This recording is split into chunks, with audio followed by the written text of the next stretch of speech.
এটা হলো ভগবান শিবের সেই ক্রোধ, যা শিবের পরম ভক্ত নন্দীও ভয় পেয়ে পালিয়েছিলেন। তাই আজও মহারাষ্ট্রে সেই মন্দিরের শিবলিঙ্গের সামনে নন্দী নেই। তাহলে কি হয়েছিল সেই দিন? এই কাহিনী রাজা দক্ষের মহাযজ্ঞের।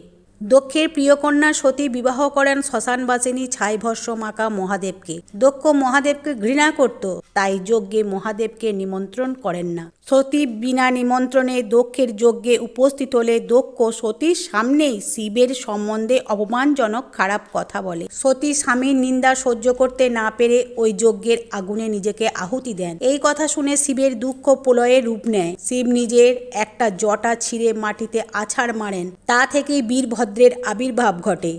শিব বীরভদ্রকে দক্ষের যজ্ঞ বন্ধ করতে আদেশ দেন। বীরভদ্র দক্ষের মাথা কেটে দেন ও যজ্ঞ নষ্ট করে দেন। তাতেও শিবের ক্রোধ থামে না। শিব সতীর দেহ নিয়ে তাণ্ডব নৃত্য শুরু করেন। পৃথিবীকে বাঁচানোর জন্য স্বয়ং বিষ্ণু তার সুদর্শন চক্র দিয়ে সতীর দেহ খণ্ড করেন ও মহাদেবকে বোঝান তার ঈশ্বর হওয়ার কারণ। মানা হয় যেই স্থানে এই ঘটনা ঘটেছিল তা আজ মহারাষ্ট্রের কোলাপুরের গোপেশ্বর মহাদেব মন্দির নামে পরিচিত। সেই সময় শিবের ক্রোধের সামনে নন্দী দাঁড়াতে পারেনি, পালিয়েছিলেন। নারায়ণ শিবকে শান্ত করেন। তাই আজও এই মন্দিরের গর্ভগৃহে শিবের লিঙ্গের সামনে নন্দীর পরিবর্তে বিষ্ণুর মূর্তি আছে। নমস্কার বন্ধুরা, ভিডিওটা ভালো লাগলে লাইক, কমেন্ট, শেয়ার করুন।